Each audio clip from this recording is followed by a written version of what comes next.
Hello, everyone. Today is Sunday, May 25th, 2025. And I want to tell you a little story about a conversation I had recently with someone who knows that I've been in business for 25 years and had a question about whether or not she was too old to start a business. Okay. So, you guys know me. Like, if you've known me for a long time, or actually, if you've known me for any amount of time, you know that my answer to that question was no. Like, you're never too old to do anything. You may be a lot of other things. There may be a lot of other reasons why you might not want to start a business, but age is definitely, it's really not a reason to not do anything, in my opinion. Like, age is a number. And it basically counts the number of 365 segments of time that you have been breathing. That's all it does. It doesn't limit you. It actually indicates your wisdom, your amount of wisdom. So to be honest with you, in my opinion, the older you are, the more wise you are, the more friends you have, the more of a network you have, the more knowledge you have, the more educated you are about a variety of things. And so the more equipped you are to be able to not just start a business, but actually to be able to lead it and sustain it. But I don't think you're too old. I don't think you're too young. I just think there may be some other reasons that are holding you back from starting a business, and they're all in your head. Right? You may think that there's too much competition out there in the field that you're in. You may think that you're not tech savvy enough. You may think you don't have enough money. You may think you don't have enough time. And actually, those are all just excuses as well. But if your excuse is that you think that you're too old, I'm here to tell you that you're not. So let me give you just a couple of examples of people who have started businesses that have been successful in the second half of their lives. And by second half, I mean like 45, 50, and older. Ariana Huffington started the Huffington Post at age 50. I made a little list here, right? So I may look down a little bit. Okay. At 50 in 2005, she started the Huffington Post, and it has been and continues to be very successful.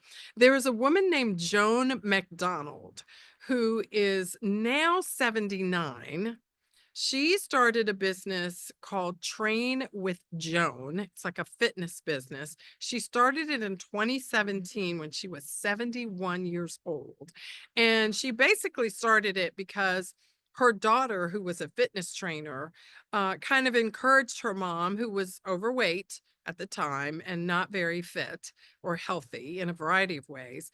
Her daughter told her, Mom, I can really help you. Like, if you would let me train you, if you would let me show you a few things, I can help you feel better about your life, be more healthy, be more fit. Would you allow me to do that? And Joan, being the smart woman that she is, allowed her daughter to help her.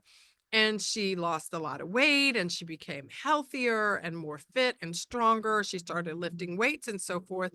And today she has well over 1 million followers on Instagram. She has a lot of influencer deals, advertising deals. She's been on the covers of magazines, and she's healthier and stronger and more fit. So she's been able to change her whole life. I think she's written a book as well. So she's changed her income level. She's changed everything about her life. And she started at age 70. Okay. All right. So if you think you're too old, you're wrong. All right. Let's look at another one. Martha Stewart was 41 when she wrote her first book. And we all know Martha Stewart now is like, a couple of years ago, she was on the cover of Sports Illustrated magazine, the most senior woman, the oldest woman to ever be on the cover of the magazine. And she's doing continuously amazing things with her brand, with her magazine, with publishing of all kinds in multiple genres. And we all know too, Martha Stewart is a convicted felon from many years ago. She's been in jail.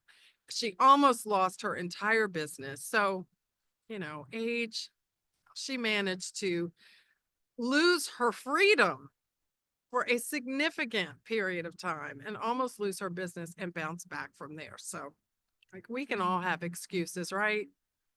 I bet for you being in jail, And being a convicted felon is probably not one of them. So you can use age if you want, but it's really not a good enough excuse. Okay. Colonel Sanders of Kentucky Fried Chicken started the brand in 1962 or 52 when he was 65 years old. Ray Kroc started McDonald's when he was 52 years old. And Mary Kay started the Mary Kay brand in 1963 as a single mom when she was 45 and she only had $5,000 when she got started. Okay, so those are just a few examples, and there are so many more, probably in cities and towns all across this country, people that we've never heard of, that we will probably never hear of, who have started small businesses in their communities. They are not on the covers of magazines. They are not the names that I just mentioned that we all know and love because we read about them in books or what have you. They're just regular people. They may not be making 7, 8 figures, but they're doing really well on their own in your town. You can probably call the Chamber of Commerce in your town and ask them, do you have any members who started their businesses later in life? Maybe after they retired or they're close to retirement. Do you know any people like that that I might be able to talk to? Or just join the local Chamber of Commerce in your town and ask for yourself. The membership dues in a local chamber of commerce are generally not that high. And if you want to connect with other people who are local to you, the way to do it is to join an organization where local businesses connect with each other. But here's the thing that I want to encourage you about is that today it is easier than ever with technology to start a business. And Train with Joan is a perfect example of that. She started her business in 2017, and she really didn't intend from the very beginning to start a business. She just started an Instagram channel to share her journey. She did not have at that time the idea that she was going to have 1 million followers on Instagram. She just wanted to hold herself accountable and show photographs and videos of herself so she could track her own progress. That was the goal from the very beginning. But what happened was she began to build an audience. And these days, if you don't know it, I'm going to tell you now. One of the first steps that you want to take when you're starting a business is you need to get people's attention. Okay. Because attention is cash. You cannot sell anything unless you first get people's attention. And this is what social media is used for, to get people's attention. So what she did was she started a channel to share her journey, her weight loss journey, her fitness journey, and it started to get people's attention. Once you have people's attention, they want to follow you.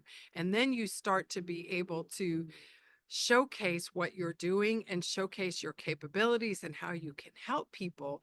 And the next thing that happens is those people want to hear more from you. And what happens next is a community starts to form. And once that community starts to form, the next thing that happens is people want to know how you can help them.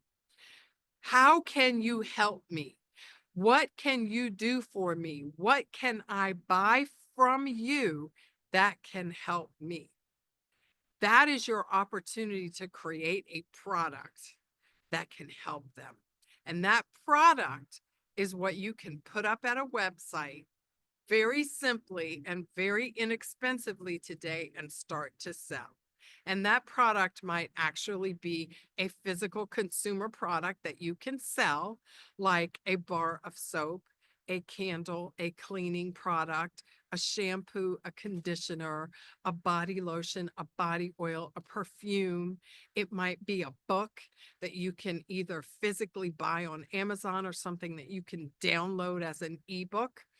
You can sell something.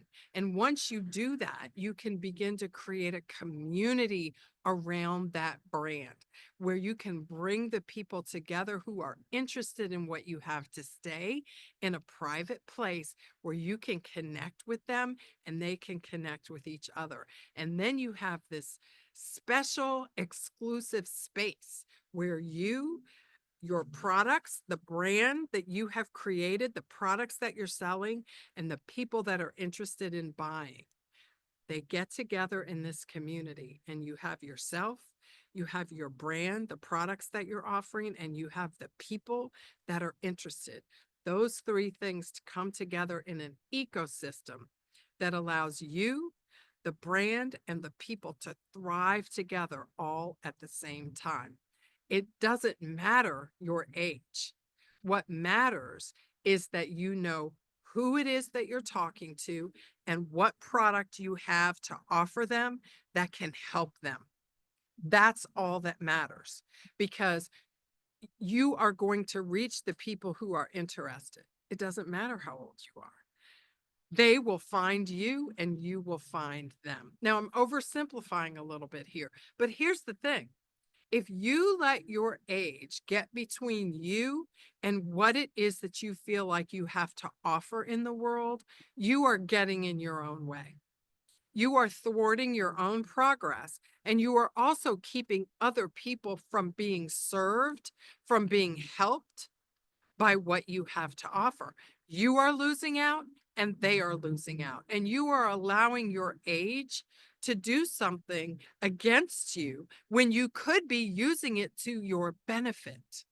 Your age can work against you or it can work for you. You can put it to work in your favor or you can put it to work to your detriment. The choice is yours. And if you choose to let it work against you, that is going to be on you and you will regret it. You will regret it.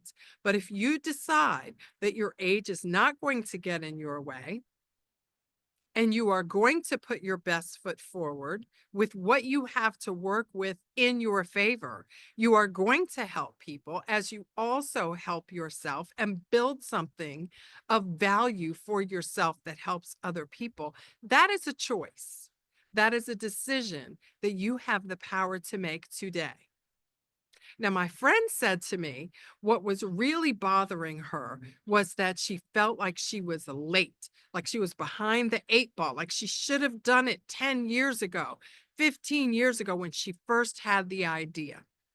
Okay, well, maybe that's true. If I coulda, shoulda, woulda, maybe I should have done it 10 years ago.